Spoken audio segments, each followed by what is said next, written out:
Hello everyone, আমি engineer Rakesh বিশ্বাস। আমি ইন্ডিয়ান রেলওয়েতে একজন সিনিয়র সেকশন ইঞ্জিনিয়ার।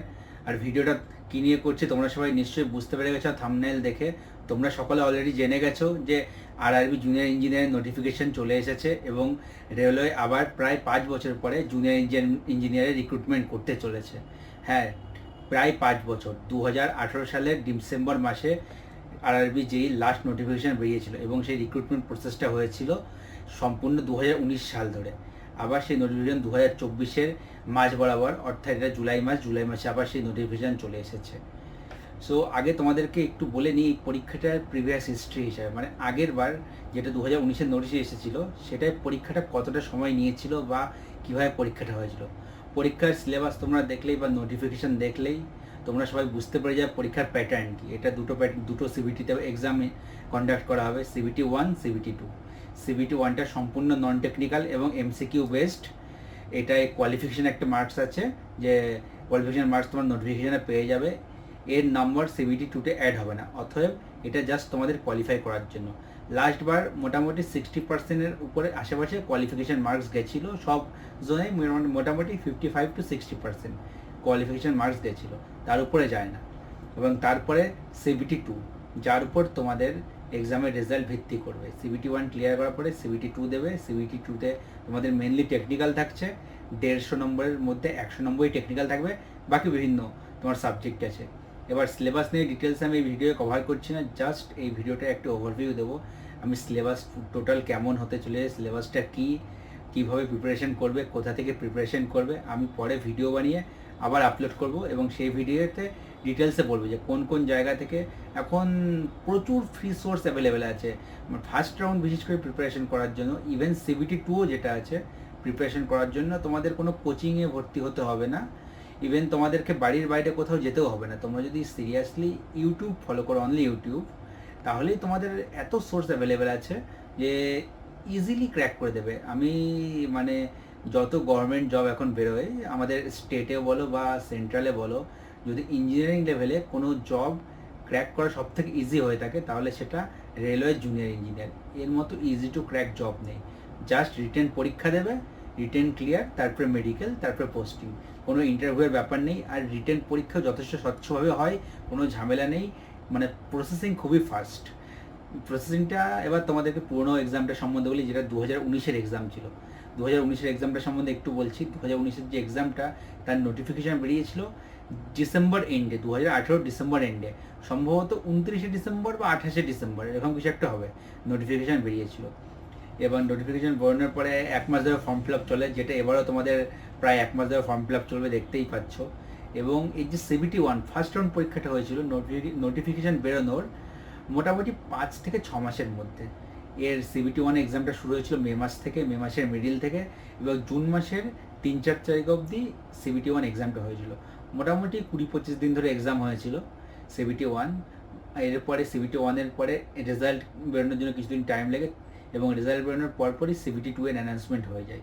CBT 2 যেটা টেকনিক্যাল এক্সাম ছিল, সেটা হয়েছিল আগস্ট এন্ডের দিকে। এক্সামটা আমার মনে আছে, আমার আগস্ট এন্ডের দিকে পরীক্ষাটা হয়েছিল। আর CBT 2 হয়ে যাওয়ার পরে 1-2 মাস পরে তখন কালী পুজোর আশেপাশে CBT 2-এর রেজাল্ট ডিক্লেয়ার করে এবং প্যানেল যেটা ছিল যতটা ভ্যাকেন্সি তার 1.5 গুণের একটা প্যানেল বের করে আরআরবি থেকে। এবং সেই বছর 2019-এর নভেম্বরে মেডিকেল, মোটামুটি নভেম্বর থেকে ডিসেম্বরের মধ্যে সবার মেডিকেল কমপ্লিট করিয়ে দেয়।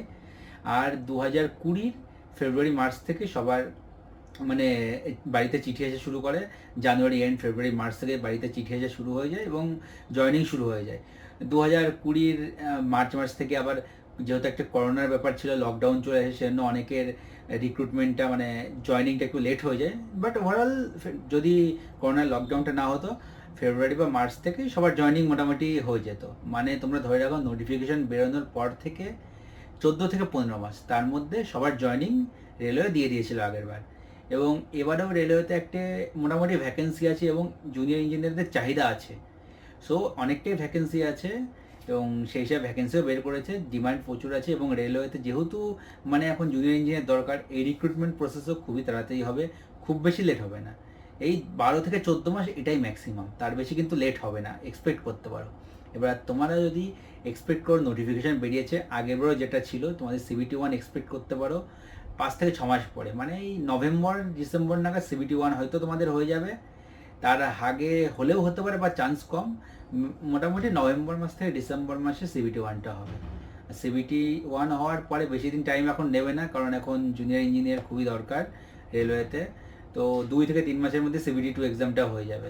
এই আগের পরের বছর মানে 2025-এর ফেব্রুয়ারি মার্চ বা এপ্রিল এর মধ্যেই CBT-2 হয়ে যাবে, এবং আশা করছি জুলাইয়ের মধ্যে, পরের বছর জুলাই আগস্টের মধ্যে মানে মেডিকেল করিয়ে তোমাদের জয়নিংও হয়তো দিতে শুরু করবে। ম্যাক্সিমাম সেপ্টেম্বর 2025 বা অক্টোবর যেতে পারে, তার বেশি লেট করবে না, কারণ প্রচুর এখন মানে একটা কী বলে ভ্যাকেন্সি আছে রেলওয়েতে, মানে জুনিয়র ইঞ্জিনিয়ার প্রচুর শর্টেজ হয়ে গেছে, এবং জুনিয়র ইঞ্জিনিয়ার দরকার। যত তাড়াতাড়ি রেলওয়ে জয়েন করাবে তত আমরা যারা কাজ করছি তাদের সুবিধা হবে, কারণ এখন কাজের চাপটা অনেকটাই বেশি, সেই হিসাবে মানে জুনিয়র ইঞ্জিনিয়ার অত বেশি নেই, আরও জুনিয়র ইঞ্জিনিয়ার দরকার, এবং সেই জন্য রিক্রুটমেন্টটা খুবই তাড়াতাড়ি হয়ে যাবে আশা করছি, খুব বেশি লেট করবে না আগের বারের মতো। তো তোমরা জুনিয়র ইঞ্জিনিয়ার পরীক্ষা দেবে, এক্সাম সম্বন্ধে কতটা টাইম লাগতে পারে এটা বললাম, এক্সামে কী করে প্রিপারেশন নেবে এটা পরের ভিডিওতে ভালো করে বলবো, কারণ সব একেবারে বলতে গেলে অনেক লম্বা ভিডিও হবে।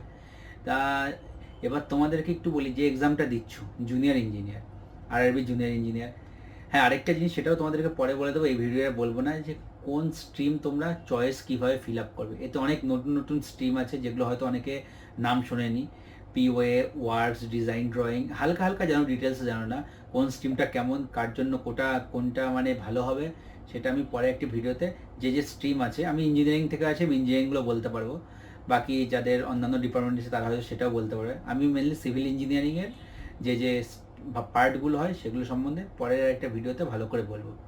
এখন যেটা বলতে চাই, যে পরীক্ষাটা দিচ্ছ RRB জুনিয়র ইঞ্জিনিয়ার, তার স্যালারি মানে আসলে সবাই তো টাকা কামানোর জন্যই চাকরি করে, তো পয়সাটা কত পাবে, তো এটা তোমাদেরকে বলার জন্য, মুখে বলার আগে তোমাদেরকে আমি আমার কম্পিউটার স্ক্রিনে নিয়ে যাচ্ছি, ওখানে আমি একটা স্লাইড বানিয়েছি, স্লাইড দেখে দেখে তোমাদেরকে বলছি স্যালারি স্ট্রাকচারটা কেমন হবে। সো আমরা এখন চলে এসেছি কম্পিউটার স্ক্রিনে। সো তোমাদেরকে আমি এবার বলি স্যালারি স্ট্রাকচারটা RRB এর কেমন হতে চলেছে। তোমরা যদি এখনই রেলওয়েতে জয়েন করো, মানে ধরো এই মাস থেকে জয়েন করছো, যেটা হবে না, এখন পরীক্ষার প্রসেসিং চলছে, তবু বলে দিই আজকের দিনে তুমি যদি জয়েন করো, প্রথমে 1 বছর স্টাইপেন্ড পাবে, এবং স্টাইপেন্ডের স্যালারিটা তুমি এক্স ক্লাস, ওয়াই ক্লাস বা জেড ক্লাস যে কোনো সিটিতেই থাকো, সিটির ক্লাসিফিকেশান এক্স ক্লাস বলতে প্রচুর বড় শহর, ওয়াই মিডিয়াম ক্যাটাগরি শহর, জেড ক্লাস যেগুলো গ্রামাঞ্চল সেটাকে বলতে পারো। এবং এই ক্যাটাগরি ক্লাসিফিকেশনটা কী করে হয়েছে তোমরা গুগল সার্চ করলেই পেয়ে যাবে কোন শহরটা কোন ক্লাসের আন্ডারে আসে। তো তোমরা যখন ট্রেনিং করবে তখন স্টাইপেন্ড পাবে, স্টাইপেন্ডে ম্যাটার করবে না তুমি কোন সিটি থেকে বিলং করো, কোন সিটিতে তোমার পোস্টিং আছে।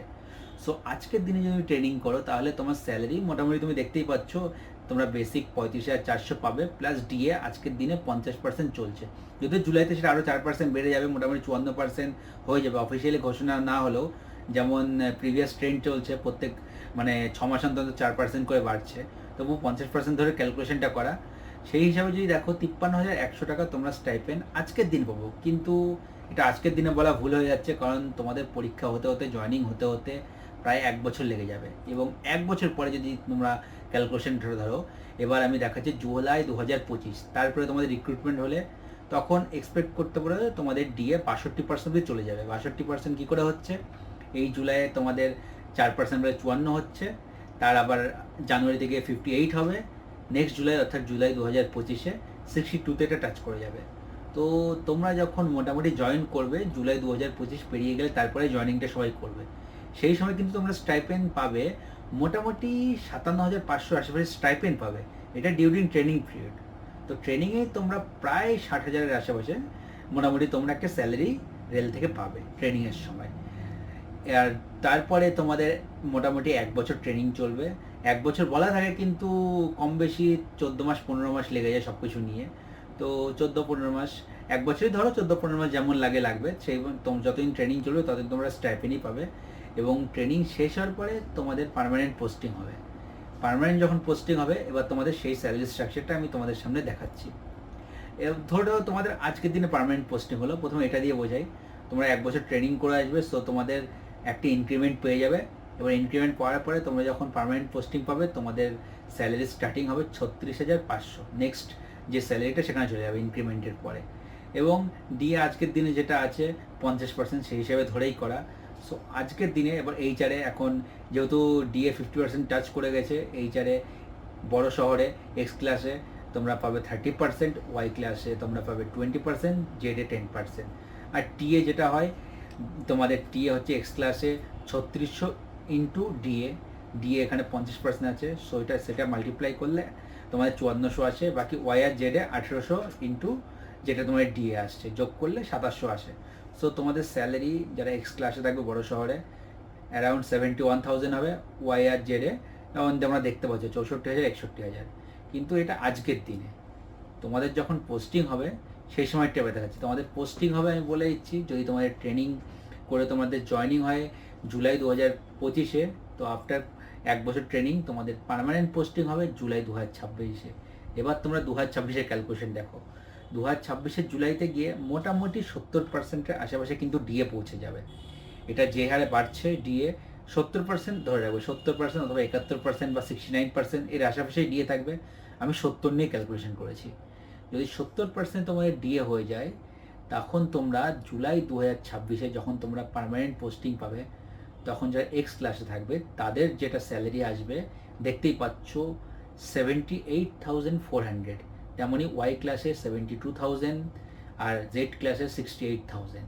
সো 80,000-এর আশেপাশে এক্স ক্লাসে থাকলে তোমরা একটা স্যালারি পাবে, এটা মিনিমাম স্যালারি। এরপরে আরও অ্যালোয়েন্স থাকে, যারা নাইট ডিউটি করবে নাইট ডিউটি অ্যালোয়েন্স পাবে, যারা ট্রাভেল করবে ট্রাভেলের জন্য ট্রান্সপোর্টেশন অ্যালোয়েন্স থাকে। মোটামুটি বিভিন্ন আমাদের সেকশন তো অনেক বড় বড় হয়, তো সেক্ষেত্রে এদিক সেদিক ট্রান্সপোর্টেশনে যেতে হয়, সেক্ষেত্রে তোমরা টিএ ক্লেম করবে। সো স্যালারি এর থেকে বেশি পাবে, কম পাবে না, ঠিক আছে। এরপরে ট্যাক্স কেটে যেটা আফটার ট্যাক্সেশন যে স্যালারিটা পাবে, ট্যাক্সেশন বা এনপিএস করলে এনপিএস জমা দিয়ে ইন হ্যান্ড, তো যারা এক্স ক্লাসে থাকবে 70,000 স্যালারি পেয়ে যাবে, কোনো অসুবিধা নেই। তো এই স্যালারিটা তোমরা এক্সপেক্ট করতে পারো। সো কম্পিউটার স্ক্রিনে তোমরা দেখলে স্যালারি স্ট্রাকচারটা আমি তোমাদেরকে দেখালাম যে স্যালারি কীরকম পাবে। সো এই স্যালারিটা দেখছো মোটামুটি আজকের দিনে দাঁড়িয়ে, আজকের দিনে একজন তুমি যদি ফ্রেশার হয়ে থাকো বা 2-3 বছর তুমি পাস আউটও হয়ে থাকো, এই স্যালারিটা কিন্তু অন্য কোথাও তুমি পাবে না এতটা ইজিলি। এই স্যালারিটা তুমি অন্য কোথাও পাবে না। আর যেটা প্রথমেও বললাম, সব থেকে ইজি টু ক্র্যাক যদি কোনো গভর্নমেন্ট জব হয়ে থাকে তাহলে সেটা আরআরবি যেই, এর থেকে ইজি টু ক্র্যাক জব নেই। এবার এটা কি করে ক্র্যাক করবে, তোমাদের কতদিন টাইম লাগবে প্রিপারেশন করতে, এর যে ডিটেল প্রিপারেশন স্ট্র্যাটেজি কী হবে, কোথা থেকে পড়বে, আমি পরে একটা ভিডিও আনবো, সেই ভিডিওতে ডিটেলসে বলবো। এটুকু তোমাদেরকে বলতে পারি, তোমরা যদি আজকের দিনে বাড়িতে বসে ইউটিউবকে ফলো করো, তোমরা এই জবটা ইজিলি ক্র্যাক করে দেবে। শুধু ডেডিকেশন লাগবে, পড়াশুনো মানে শুধু পড়াশুনো, তার মাঝে অন্য কিছু না। তোমাদেরকে 8 থেকে 9 মাস পুরো পড়াশোনার নামে দিতে হবে, সব কিছু ছেড়ে পড়াশোনায় ফোকাস রাখতে হবে, আর সব কিছু ভুলে যেতে হবে। কারণ কম্পিটিশন টাফ হবেই, অনেকদিন পরে এক্সাম বেরিয়েছে, কম্পিটিশন টাফ হবেই। হ্যাঁ, আরও একটি জিনিস আছে, কে কোন জোন থেকে ভরবে। এখানে কিন্তু নোটিফিকেশানে ক্লিয়ার লেখা আছে যে একজন ক্যান্ডিডেট যে কোনো একটা জোন থেকেই ভরতে পারে। সো জোন সিলেকশনটা খুবই ইম্পর্টেন্ট। জোন কে কোনভাবে কীভাবে সিলেক্ট করবে, কোন জোনটা সিলেক্ট করা ভালো, সেটা সেটা আমি পরেই তোমাদেরকে বলবো। এখনই বলে ফেলছি জোন সিলেকশনটা। আমি চাইবো যার বাড়ি যেখানে সে সেখানেই জোনটা সিলেক্ট করো। কোথায় ভ্যাকেন্সি কম আছে বেশি আছে এই চক্করে যেও না। একটা জিনিস বলছি, ধরো তোমার বাড়ি আছে কলকাতায় বা কলকাতার আশেপাশে, তুমি দেখলে ভ্যাকেন্সি বেশি আছে, তোমার চেন্নাইতে ভ্যাকেন্সি বেশি, মুম্বাইতে ভ্যাকেন্সি বেশি, মুম্বাইতে দেখলাম প্রায় 1300 ভ্যাকেন্সি, মুম্বাই ভরে ফেললে। মুম্বাইতে ভরলে কিন্তু তোমার পরীক্ষা দিতে মুম্বাইতে যেতে হবে। মুম্বাইতে পরীক্ষা দিতে যে তুমি লোকাল ট্রেনে যদি যাও, আগে থেকে বুকিং করতে হবে, লোকাল ট্রেন রিজার্ভেশন আছে, 2 দিন যাবে 2 দিন আসবে, মুম্বাই থেকে থাকার একটা খরচা আছে। তুমি যদি মুম্বাইতে লোকাল ট্রেনে না খেয়ে মনে করো ফ্লাইটে যাবে, ফ্লাইটের একটা হিউজ খরচা আছে, তোমার পরীক্ষা দিতে একটা হিউজ খরচা হয়ে যাবে। এবং সেটা কিন্তু প্রথমে মনে হয় না, খরচা তো খরচাই, প্লাস একটা ফিজিক্যালি একটা যে শরীরটা একটু মানে ক্লান্ত হয়ে যাওয়া বলো পরীক্ষার আগে কোনো শরীরকে ক্লান্ত হতে দেওয়া যায় না। যত পারে ফ্রেশ মাইন্ডে পরীক্ষা দেবে। এইসব একটা জিনিস এফেক্ট করে পরীক্ষার উপরে, পরীক্ষাটা যত শান্তভাবে দেওয়া যায় ততই বেটার। সো বলবো যে যা নিজের জোনে, যদি খুবই কম ভ্যাকেন্সি না থাকে নিজের জোনে, তাহলে নিজের জোনেই ভরো। যেমন শিলিগুড়িতে দেখলাম খুবই কম ভ্যাকেন্সি আছে। হ্যাঁ, এইসব কম ভ্যাকেন্সি আলা জোনে কারা ভরতে পারো, আমি ডিটেলসে কোন জোন থেকে ভরবে সেটা নিয়েও ডিটেলসে পরে ভিডিও করব। আজকে ভিডিওটা এমনিতে অনেক বড় হয়ে গেল, আশা করছি 15-20 মিনিট মনে হয় হয়ে গেল, জানি না কতটা বড় হলো, এডিট করে দেখা যাবে, যতটা পারবো আমি কেটে দেবো এডিট করে। আর ভিডিওটা যদি ভালো লেগে থাকে তাহলে আমার এই চ্যানেলটাকে সাবস্ক্রাইব করো আর আমার ভিডিওটাকে লাইক করো। আর যারা যারা আরআরবি যেই প্রিপারেশন করছো বা যে যে গ্রুপ আছে যেখানে প্রিপারেশন করবে সবাই, অনেক গ্রুপ আছে, তোমরা গ্রুপে শেয়ার করো। আমি সোশ্যাল মিডিয়া কোথাও নেই, আমার ফেসবুক অ্যাকাউন্টও নেই, ইনস্টাগ্রাম অ্যাকাউন্টও নেই, ইউটিউব অ্যাকাউন্টে আমি খুললাম, চ্যানেলটা নতুন খুললাম কিছু ভিডিও শেয়ার করবো বলে, তাছাড়া আমি সোশ্যাল মিডিয়াতে কোথাও নেই। তো আমার এই যে ভিডিওটা তোমরা সোশ্যাল মিডিয়া ফেসবুকে বলো বা হোয়াটসঅ্যাপে বলো সবার সঙ্গে শেয়ার করো। আমি আরও অনেক ভিডিও তোমাদের সঙ্গে শেয়ার করব, স্ট্র্যাটেজি রিলেটেড, প্রিপারেশন রিলেটেড, এবং কোথা থেকে তুমি পড়াশোনার সোর্স, বিশেষ করে সোর্স মেটেরিয়াল কোথা থেকে পাবে, তোমরা মিনিমাম খরচা করে বা খরচা না করে বাড়িতে থেকে কী করে পড়তে পারবে, আমি সব ডিটেলসে তোমাদের সাথে এক এক করে শেয়ার করব। সেই জন্য আমার চ্যানেলটাকে সাবস্ক্রাইব করে রাখো আর আমার ভিডিওটাকে সবার সাথে শেয়ার করো। আজকের ভিডিওতে এটুকুই, আবার পরের ভিডিওতে কোনো একদিন নেক্সট 2-3 দিনের মধ্যেই দেখা হচ্ছে। টাটা।